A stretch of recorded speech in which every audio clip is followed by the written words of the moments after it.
Alors, une fois n'est pas coutume, je vais commencer ce Tomcast en citant un grand auteur philosophe classique des années 80. Alison, c'est ma copine à moi. Alison, elle est câline et puis coquine. J'ai le cœur qui sonne, Alison. Et je l'aime, elle est câline comme Marilyn. Quel bel hommage! Oh là là! Quelle belle plume! C'est beau. Tu as lu du Jordi? J'ai lu du Jordi, je l'ai relu et j'en ai bouffé très longtemps. Et j'adore en fait, ça m'a jamais fait de la peine, j'ai toujours kiffé ce petit garçon. Tu sais que j'ai mon petit neveu qui est tombé dessus au bac français. Hein. C'est pas vrai? Non, c'est vrai? Merde, mais qu'est-ce qu'ils vont devenir tous ces jeunes qui passent le bac sur des textes pareils? Bah ils finiront sur YouTube. Bon, attention Coco, on est trop long, je chante et c'est à toi. Hein.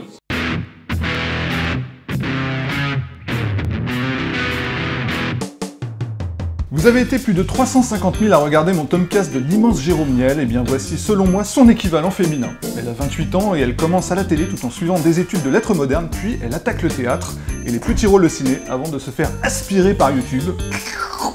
D'abord Mademoiselle, puis le studio Baguel. Depuis la rentrée, on la voit tous les jours sur le grand journal de Canal+ avec Monsieur Poulpe, et elle va bientôt avoir sa pastille à elle toute seule, la carte de Presque, dans laquelle elle joue une journaliste complètement nunuche qui interviewe de vraies stars. C'est un de mes immenses coups de cœur du moment, Alison Wheeler. Bienvenue Alison. Ça va? Dans les Tomcasts. Bah, je suis bien contente d'être là. Alors ce nouveau programme qui arrive sur Canal, la carte de Presque, j'ai vu le pilote sur YouTube avec Manu Payet, c'est hyper fun, mais ça ressemble quand même vachement à ce que faisait Raphaël Mesrahi dans Nulle part ailleurs, non? Ça ressemble encore plus à ce que fait Zach Galifianakis sur internet, Between Two Ferns. C'est un genre de mix de ce qu'on aimait bien. En fait, c'est une idée surtout de mon producteur du Bagel qui voulait faire des interviews, détourner les promos des artistes et en fait les utiliser à contre-emploi, les comédiens. Pas seulement faire venir des comédiens, mais des personnalités qui savent jouer et en fait faire des sketchs avec eux. Et les mettre en avant sous un nouveau jour et voilà, jouer avec eux. Souvent... Ouais, parce que du coup, les artistes sont complices, là, ils sont pas, voilà, ils sont pas piégés. Pas de la caméra cachée, quoi. Oui, au final, ça n'a vraiment rien à voir puisqu'ils sont dans la confidence et voilà, ils ont un texte, donc ils sont pas pris au piège ou quoi. C'est vachement à l'américaine, en fait, où tous les interviews sont un peu préécrites dans les late night shows. Ouais, c'est un peu ça. En fait, on a une version qui est écrite, un texte de base qu'on va proposer à un comédien et on va l'adapter à sa personnalité. S'il veut participer à l'écriture ou la réécriture, il peut.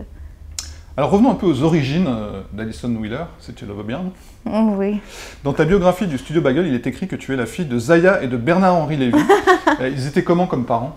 Alors, bon, c'était une éducation très sévère, mais il y avait beaucoup d'amour.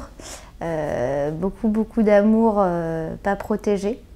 Non, en fait cette bio je l'avais écrite vraiment à l'arrache et en fait je voulais juste parler du fait que je suis souvent entre deux créneaux. Tantôt j'aime bien écrire des trucs un peu poétiques et parfois j'aime bien être assez vulgaire.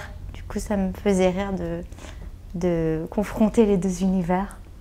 Mets-toi bien, mets-toi à l'aise, fais comme chez toi. Tu as commencé sur Fille TV avant d'attaquer le théâtre et de décrocher des petits rôles au ciné. Et là, tout à coup, tu exploses sur Internet. C'est l'époque Mademoiselle avec des vidéos de plus en plus déjantées. Comment t'es arrivée là-dedans dans Mademoiselle? C'était quoi l'histoire? Oui, alors j'étais à Cannes pour les Talents Cannes. Je crois que c'était 2012. C'est une sélection de comédiens où tu tournes un court-métrage. En gros, c'est projeté à Cannes.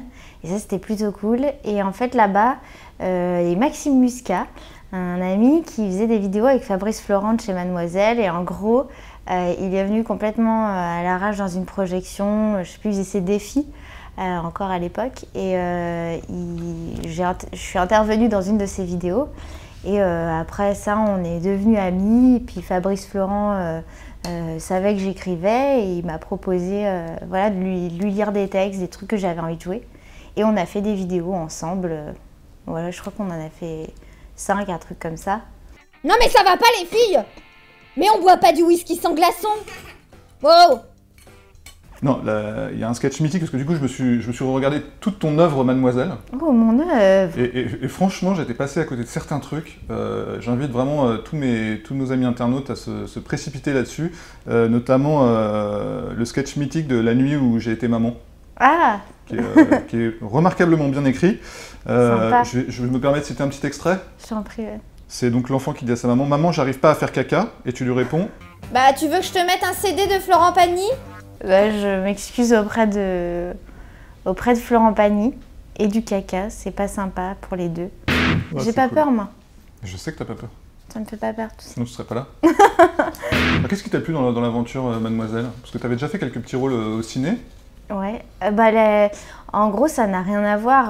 Je flippais de dingue de mettre des vidéos en ligne parce que je me rendais pas compte voilà, de la répercussion ou pas que ça allait avoir. Et en plus, les commentaires, on n'est pas habitué à ça quand on fait des petits rôles au ciné. Quand on est comédien, on est responsable de rien. Si le film est une bouse, c'est pas à toi qu'on s'en prend. Alors que si tu fais une vidéo et que c'est nul, bah, c'est toi en fait, t'es responsable, t'as écrit et tout ça, ça me faisait flipper.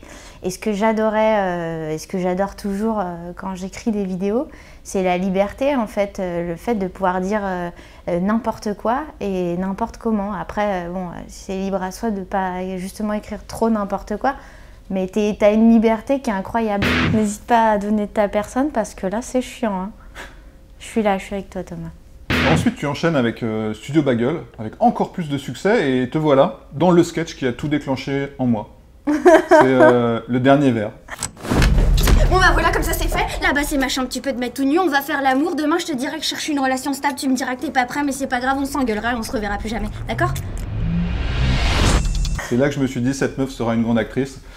Toi qui avais déjà fait quelques films au ciné, comment tu as vécu l'expérience Studio Bagel?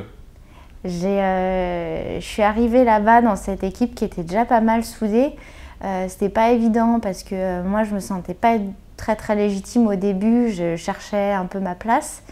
Et en fait, ça s'est fait plus ou moins naturellement, comme on avait des zappings aussi qui tournaient en même temps. Ça passe sur le Before, voilà, c'est une parodie du zapping. On a fait les présentations au fil des jours et après, en écrivant, en présentant des textes, l'intégration s'est faite plus ou moins naturellement, donc ça allait mieux. Mais l'expérience, elle est dingue. T'es avec des gens qui sont c'est un vivier de cerveau qui réfléchit à 1000 à l'heure, on rebondit sur les vannes des autres sans arrêt. Et c'est comme une cour de récré, mais du rire, quoi. Tu fais que de balancer des vannes à longueur de temps. Si bien tu écris toujours pour Bagel? Ouais. Bah, j'espère que je vais continuer, qu'ils vont pas me virer. Justement, pour toi, tu vois ça comme un passage en attendant d'avoir des grands rôles au cinéma, ou tu te dis, même si je commence à cartonner au cinéma, j'ai envie de continuer ces vidéos, cette liberté sur YouTube? Et ben, en fait, quand je suis arrivée là-bas, je me suis dit, ouais, je veux juste faire ce que j'ai envie de jouer pour pouvoir me donner les moyens d'arriver à d'autres rôles au ciné. Et en fait, c'est un peu une drogue, quoi. Une fois que tu commences à faire des vidéos, tu te sens tellement libre et moi je continue d'apprendre, tu vois, quand tu postes des vidéos, les commentaires au final sont hyper instructifs, tu découvres ça c'était pas marrant, ça c'était bien drôle et ça c'était de la merde et du coup tu t'apprends vraiment beaucoup plus vite et j'ai vraiment encore envie de faire des vidéos pour continuer à faire des trucs sympas, quoi. Et puis parfois t'as juste des commentaires qui te traitent de nazi, tu sais pas ce que ça veut dire, ou des gens qui ont décidé de pas t'aimer et c'est leur droit parce que voilà, après on aime ou on n'aime pas, on a la chance d'avoir une exposition de dingue, du coup faut assumer un peu les retours de bâton. Mais personne n'est prêt, n'est conçu pour ça, pour voir des conversations sur toi, tu regardes 5 minutes et puis après tu vas dormir et tu retrouves ta maman et puis tu fais un câlin et ça va mieux. J'ai l'air dépressive ou pas quand je dis ça? Est-ce que vous seriez prêt à accueillir François Hollande au Studio Bagel? Moi, dans Carte de Presse, j'adorerais. J'adorerais. Je sais pas ce qu'on pourrait lui faire faire, mais je serais tellement fan. Bonjour François, c'est Alison. Alors tu me connais peut-être... Pardon, je vous ai tutoyé, je vous prie de m'excuser. Excusez-moi, je recommence. Bonjour François, je vous ai appelé François. Bonjour Monsieur Hollande, c'est Alison, vous me connaissez peut-être pas. Je fais des vidéos sur internet et j'ai une voix très aiguë, mais je suis sympa. Je fais un programme qui s'appelle Carte de Presse et j'aimerais bien vous interviewer parce que je trouve que vous feriez un super président. Mais c'est pas mal ça. Tu me tiendras au courant hein, si t'as une réponse. D'ailleurs, il est aussi invité dans un Tomcast s'il le souhaite. François, si tu m'entends, viens faire un petit Tomcast ici. On est bien, c'est très moelleux. Ouais, je pense qu'il est abonné à ta chaîne et tout. Bah je sais. Merci Alison. Est-ce que tu es prête pour la question pute? Et une question d'autant plus pute que c'est un de tes collègues qui me l'a soufflé. Et d'ailleurs, il a tenu lui-même à te la poser. Et oui, j'ai des complices partout maintenant. Et elle s'appelle la question pute parce que c'est juste pour moi ou c'est en général? C'est une rubrique qu'il y a dans tous les Tomcasts. Bonjour Alison, alors on connaît tous votre talent d'actrice incroyable, mais il paraît que vous êtes aussi une chanteuse très douée. Est-ce possible d'avoir un petit aperçu de ce talent, avec peut-être par exemple Love Letters de Métronomie? Merci d'avance. Métronomie. Excusez-moi, la meuf qui se va chialer parce qu'elle voit un pote partout. Mais...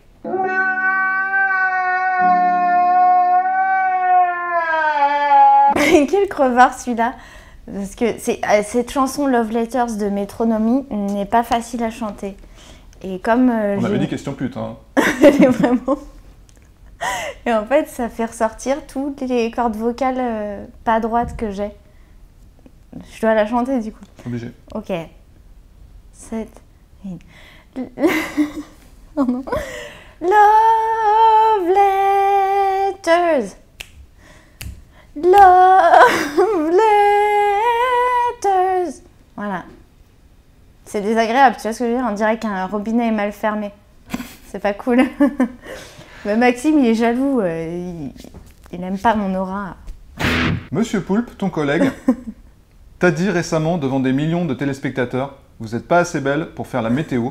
Est-ce que tu envies les Miss Météo ultra bonasses qui finissent systématiquement au ciné, dont ta copine Louise Bourgoin? Mais bien sûr que je suis morte de jalousie pendant très longtemps, mais après tu t'en remets. Et c'est bien normal que ces filles qui ont du talent crèvent l'écran parce qu'elles sont d'autant plus belles et elles sont ultra talentueuses. Et c'est normal que les filles les envient, mais ça n'enlève rien à leur talent. Et je suis aussi très admirative, un peu plus admirative que jalouse, et c'est ça qui me sauve.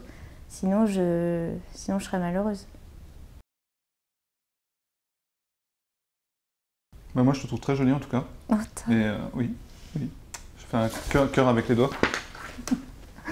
Et puis bah écoute, je rappelle qu'on te retrouve sur Canal dans le Grand Journal avec Monsieur Poulpe justement. Oui. Et très bientôt avec ta propre pastille qui va s'appeler Carte de Presque. Ouais. Et j'ai hâte de voir comment tu vas traiter nos amis les stars avec ces interviews décalées.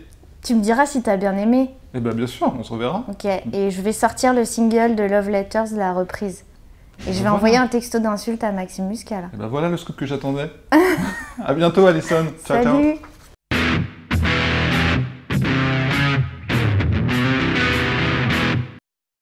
Mais toi, par exemple, on entend ta voix? Oui, on entend ma voix, tout à fait. On voit pas ta tête? Non, on voit pas ma tête, moi je me cache derrière ma caméra. En fait, c'est parce que j'ai pas la moyen d'avoir un deuxième cadreur en fait. Tout le monde se cache derrière l'écran, hein, c'est ça. Bon, attention Coco, on est trop lent. Je chante et c'est à toi. Hein.